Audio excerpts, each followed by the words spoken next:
Yo, so how you feeling, bro? First and foremost, how are you doing? The year's about to wrap up. How are you? Uh, can't you tell I'm just in a pleasant mood, man? Everything's good over here. Yeah, that's what's up. I mean, you've had a remarkable 2020, one of the biggest songs of the year, Double XL freshman class. I mean, you've been on a good amount of features. Other people are reaching out to you, get you on their songs. You killed it on the BET Hip Hop Cipher, and then you just dropped an incredible project.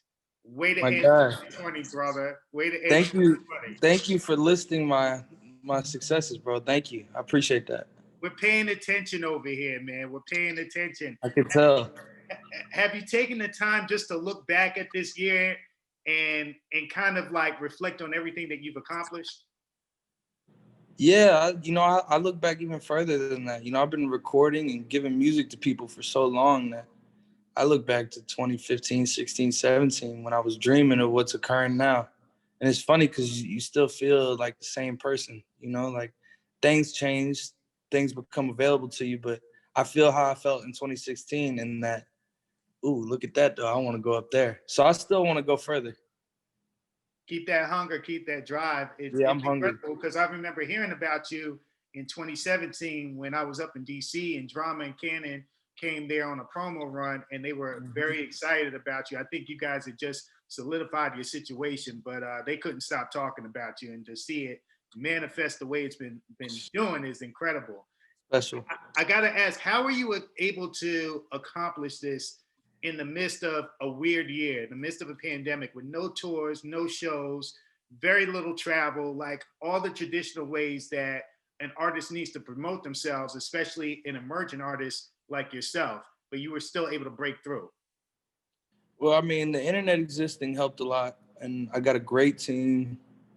I got a great label.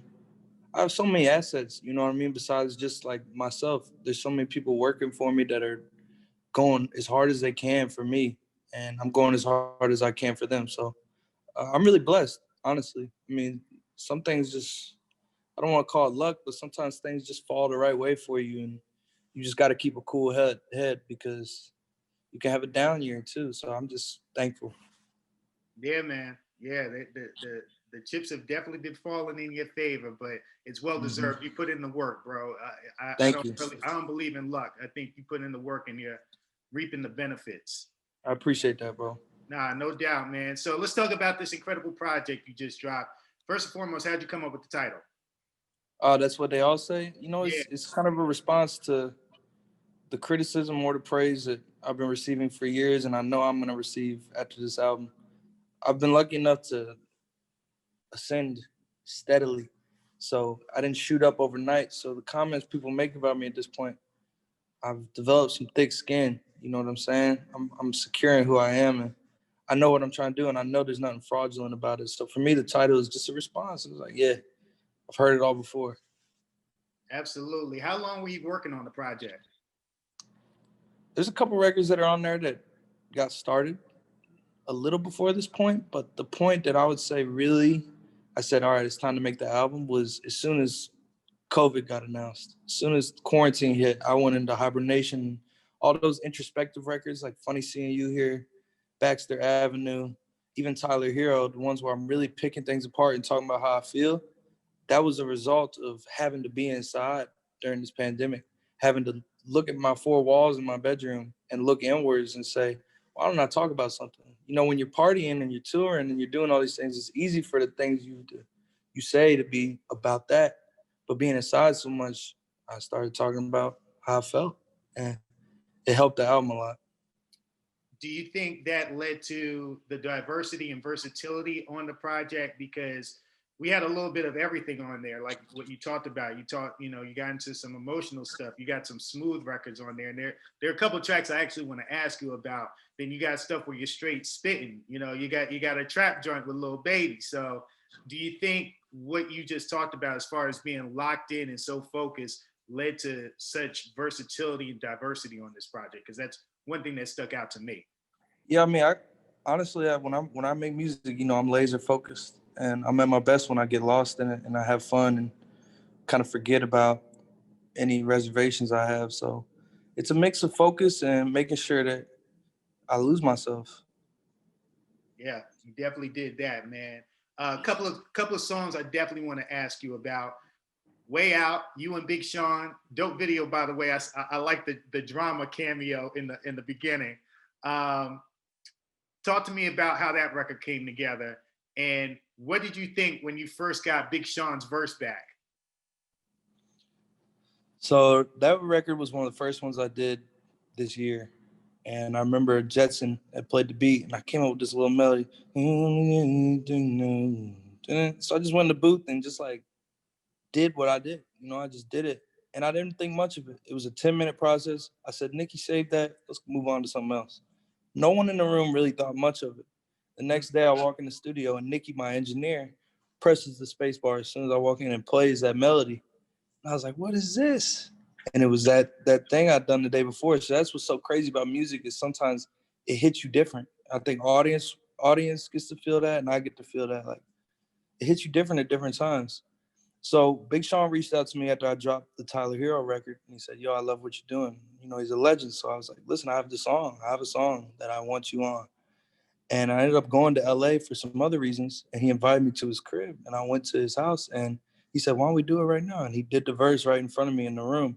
So I got to watch him kill it. And I was hyped. I loved it. Amazing, yeah, it's a great song, and he went all the way in on that. So to see him do it live in person, that's dope right there. Uh, Thank you. Another track that stuck out to me is "Love Is Drug." You, Static Major, Bryson Tiller. That was like some baby making cuffing season music right there. Uh, Mm-hmm. Talk to me about that record because I really like that. Yeah, so rest in peace to the late, great Static Major. He's a legend and he's from the same city as me, Louisville, Kentucky. His widow reached out to me a couple years ago and told me she liked what I was doing. I was still coming up and putting on for the city, and she invited me to her house and played me a lot of his records. And she was offering some for me to do what I ended up doing. She wanted to hear me do a song with Static. And she played this one in particular, and I was like, I'm sorry, I need that. I need that one. So we sat on this record for 2 years trying to get it right, waiting on Bryson to get on it. But I really wanted it to be a city thing, big for our city and state. And it turned out exactly how I could have imagined. It's an amazing record, man. Thank you. And 2 years in the making, that's crazy. But Yeah, it was worth the wait, huh? no doubt. Last record I want to ask you about is "Facing My City." You and Lil Baby. That's Mm-hmm. what I was talking about with the diversity. And again, these are three different records, but they give us just three different looks. Talk to me about that one. Yeah, I mean, what's crazy is that's another one of them joints that I knocked it out. I freestyled a lot of that song. I was just in the booth losing myself, just talking, rapping. And I remember I sent it to Cannon. I didn't think much of it. I thought it was just a little record. I sent it to Cannon. He's like, yo, you don't have any songs on the album where you're rapping like this over this dark beat. It makes you make the face. And so he's like, we need to get Lil Baby on this. And Lil Baby's been showing me love for years. I'd see him out at events and, the club, and he dapped me up, said, keep going, keep going. So I had a feeling he would do it.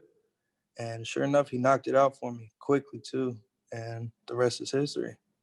Speaking of Cannon, last time we talked, you said he was the one that just kind of is like the drill instructor and almost a bully, almost to a degree. Is he still giving you a hard time or still pushing you? He pushes me. He pushed me to be honest on this album.